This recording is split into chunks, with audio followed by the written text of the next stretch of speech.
Buenos días compañeros y profesora. Para la presentación de hoy estaremos hablando sobre las funciones cerebrales en el ser humano y su relación con el aprendizaje. Los estudiantes a cargo de esta exposición somos Ray Garay, David Correa y Fernando Miranda.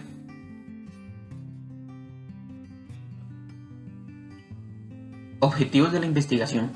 Con respecto al objetivo general, vamos a describir las principales funciones que tiene el cerebro en los seres humanos para establecer su relación con el proceso de aprendizaje. Con respecto a los objetivos específicos, definiremos las estructuras anatómica y funcional básicas del cerebro humano, explicaremos las principales funciones cognitivas del cerebro humano y determinaremos las implicaciones de las funciones cerebrales en el aprendizaje.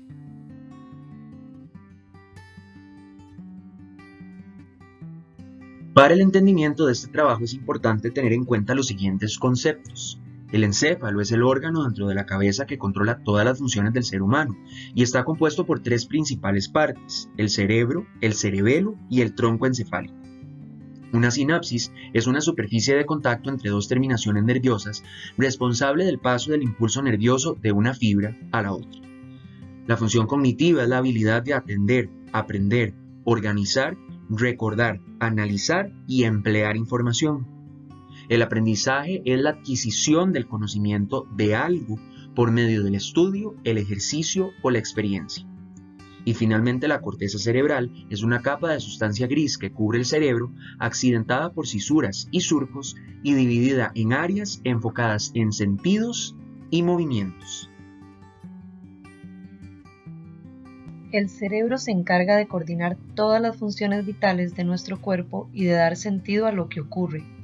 Recibe señales de nuestro alrededor y envía mensajes a las distintas partes del cuerpo para responder de forma adecuada. Además, es la parte más importante del sistema nervioso central y está situado dentro del cráneo y su peso oscila entre 1245 y 1375 gramos, y es el órgano contenedor de todas las sensaciones y gobernante de nuestra conciencia. Del encéfalo que definimos en nuestro marco conceptual, el cerebro es la parte más grande. Está dividido en dos mitades, el hemisferio izquierdo y derecho. El derecho controla el lado izquierdo del cuerpo y el izquierdo el lado derecho.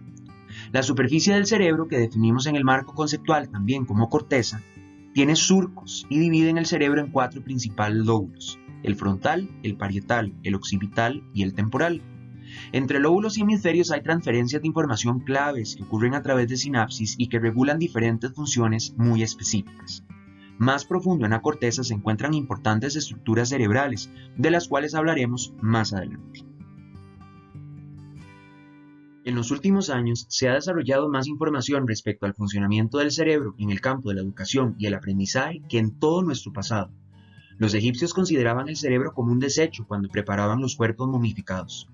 Unos 4000 años más tarde, surgieron investigaciones basadas en estímulos cerebrales y sus respuestas e ideas de recompensas y castigos. El cerebro se entendía como una computadora a la que se programaba para obtener lo que se deseaba. Hace unos 50 años se actualiza el modelo de pensamiento sobre el aprendizaje sobre la base de los hemisferios cerebrales y su importancia.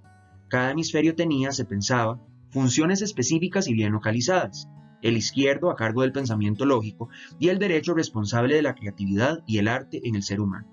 Pero luego surge una teoría todavía de gran relevancia por su practicidad y conexión con el aprendizaje y el comportamiento humano. Esta se conoce como la teoría del cerebro triúnico, que resumidamente señala que no solo tenemos dos hemisferios, sino tres cerebros que se sobreponen el uno al otro. Comenzaremos con el primero de ellos.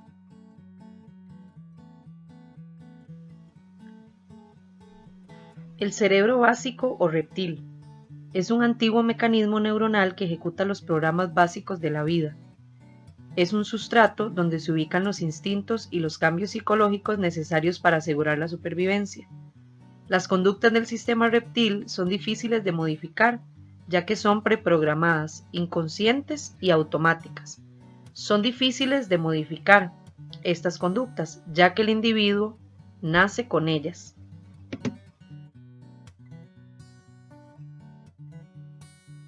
El segundo cerebro en esta estructura funcional es el cerebro límbico o mamífero.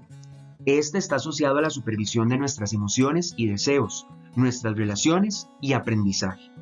Engloba 6 estructuras cerebrales: el tálamo, responsable de mediar los sentimientos de placer y dolor, así como procesar el mensaje de los sentidos; la amígdala, que media las necesidades nutritivas, la comunicación, la protección y la hostilidad; el hipotálamo, que regula nuestro cuidado de otros, la temperatura corporal, el sentido de la sed o el hambre; los bulbos olfatorios, que permiten nuestro sentido del olfato; la región septal, que explica comportamientos sexuales; y el hipocampo, encargado de la memoria a largo plazo.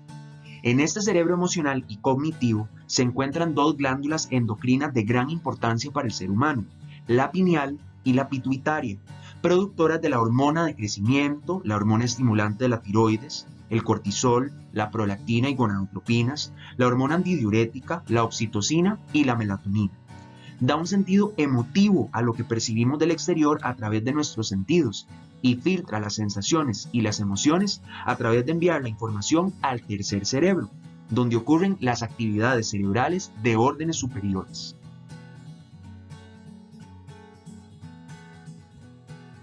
El tercer cerebro es mejor conocido como el neocórtex.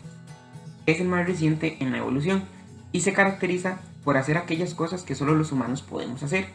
Entre estas funciones destacan pensar, resolver problemas, analizar, leer, escribir, crear, sintetizar, realizar tareas complejas. El neocórtex se divide en 2 hemisferios, el derecho y el izquierdo, y este a su vez se divide en 4 lóbulos: el lóbulo occipital, el lóbulo parietal, el lóbulo frontal y el lóbulo temporal. Cada uno de estos lóbulos procesa su propia variedad de actividades y funciones cognitivas. En resumen, podemos decir que estos 3 cerebros hacen que el ser humano tenga un comportamiento especial en cuanto a su aprendizaje. El neocórtex nos guía en búsqueda de la novedad, nuestro sistema límbico en busca del placer y el sistema reptil nos permite evitar el daño y mantener la supervivencia. En general, el cerebro regula la mayoría de las funciones físicas y mentales del organismo: el latir del corazón, la respiración, los instintos, la sexualidad, el sueño, los pensamientos, la memoria, la comunicación, entre otros. Esas son algunas de las funciones de nuestros cerebros. No obstante, para efectos del aprendizaje, resultan importantes las funciones cognitivas del cerebro, es decir, aquellas que reciben, seleccionan, almacenan, transforman, elaboran y recuperan la información del ambiente para entenderla y permitirnos relacionarnos con el mundo que está a nuestro alrededor. Hablaremos de 5 principales funciones cognitivas: atención, memoria, ejecución, lenguaje y percepción. El cerebro humano está siempre recibiendo estímulos de lo que ocurre tanto dentro como fuera del cuerpo humano. Del exterior, el cerebro percibe información de los sentidos, y del interior, los pensamientos, las emociones o los estados de equilibrio de los diferentes sistemas y órganos son codificados para generar una respuesta. Sin embargo, el cerebro tiene la capacidad de seleccionar entre todos estos estímulos simultáneos aquellos que son útiles y apropiados para realizar alguna actividad física o mental. De hecho, se piensa que el cerebro filtra entre los diferentes estímulos para descartar los menos importantes, más que seleccionar los importantes entre todos los demás. Esta función es compleja, al punto que no se reduce a una sola estructura anatómica ni a un solo proceso. Es más, existen 5 diferentes tipos de atención explicados por 3 diferentes tipos de sistemas atencionales en el cerebro. Los 5 tipos de atención son: la atención focalizada o estado de alerta, que suele requerir un periodo de tiempo muy corto y que genera una respuesta muy rápida; la atención sostenida o estado de concentración, en que se prolonga nuestro enfoque por al menos 3 minutos; la atención selectiva, que permite al cerebro inhibir otros estímulos para mantener el enfoque en algún área particular; la atención alternante, que es más un asunto de flexibilidad mental, pues permite al cerebro cambiar su foco de atención de una actividad a otra de manera fluida; la atención dividida, que es el último tipo, permite al cerebro responder a 2 o más tareas simultáneas con cierto grado de concentración. Los 3 sistemas atencionales son: el sistema reticular, responsable del estado base de nuestra conciencia, que depende principalmente de la formación reticular en coordinación con el tálamo, el sistema límbico, los ganglios basales y una parte de la corteza prefrontal. El sistema atencional posterior, que permite la orientación y localización de estímulos principalmente visuales y que requiere de estructuras cerebrales de la corteza y el hipocampo. Y el sistema atencional anterior, que permite dirigir la atención hacia la acción y está regulado por áreas del cerebro como el giro cingulado, la corteza prefrontal y el área motora suplementaria.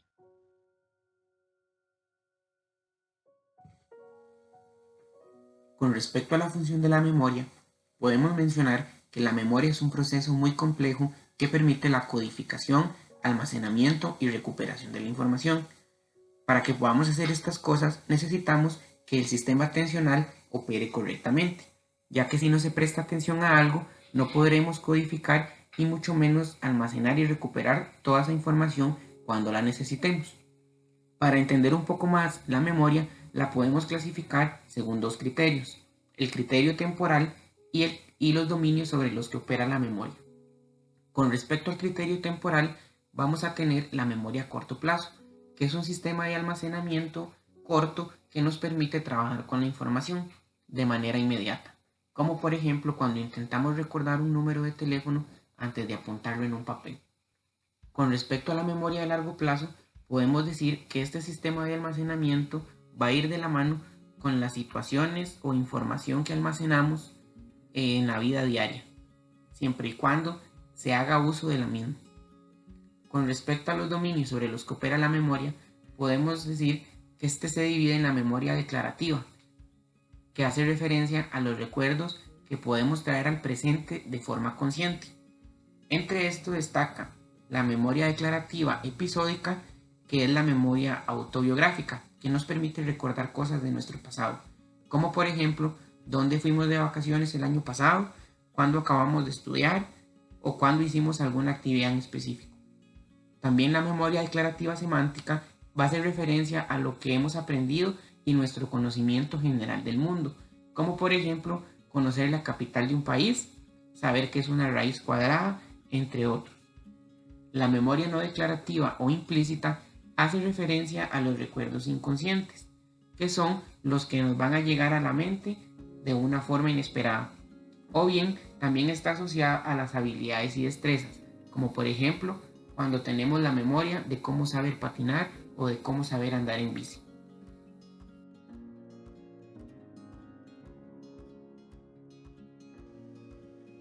Funciones ejecutivas.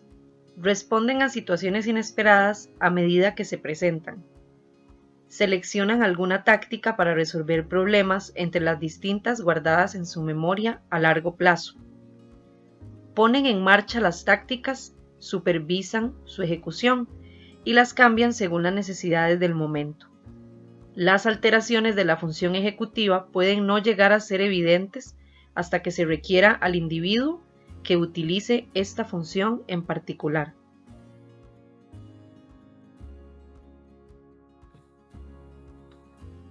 Función del lenguaje. El lenguaje es un sistema de comunicación simbólico que se manifiesta, en el caso de los humanos, a través de las lenguas.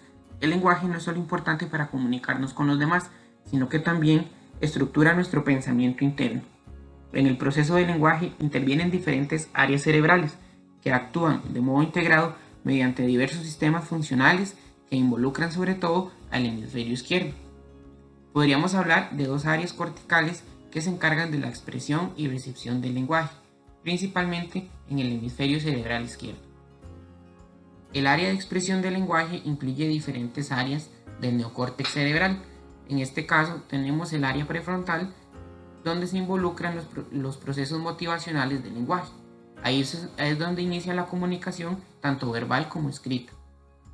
El área de Broca está situada en el lóbulo frontal izquierdo y está relacionada a la producción del habla y el pensamiento del lenguaje hablado. La corteza motora primaria inicia los movimientos bucofonotorios para pronunciar las palabras y los movimientos que guían la escritura. Ahora bien, el área de recepción del lenguaje incluye el lóbulo occipital, que permite la identificación de imágenes lingüísticas. El lóbulo parietal se encarga de integrar los estímulos visuales y auditivos. Y el lóbulo temporal izquierdo se encarga de los procesos de síntesis de los sonidos del habla y de la comprensión. Este último está integrado por el área de Helch, que es un área auditiva primaria y que recibe los sonidos para codificarlos en el área multimodal, y el área de Wernicke, que está relacionado con la comprensión del lenguaje, donde dota de significado a estos sonidos percibidos. Las funciones visoperceptivas se refieren a la capacidad del cerebro de obtener, analizar y relacionar lo que percibimos con nuestros sentidos con las categorías de objetos, eventos, personas conocidas e integrarlo a nuestro conocimiento. Es lo que nos permite reconocer a nuestros familiares e identificar si lo que escuchamos, tocamos, probamos, olemos o vemos es un objeto particular o algo totalmente nuevo. Por su parte, el cerebro también puede recopilar y analizar información relacionada con el espacio para permitirnos interactuar con distancias y profundidades, movernos en el espacio, orientarnos en un determinado lugar o evadir obstáculos. Esto se conoce como la función cerebral visoespacial.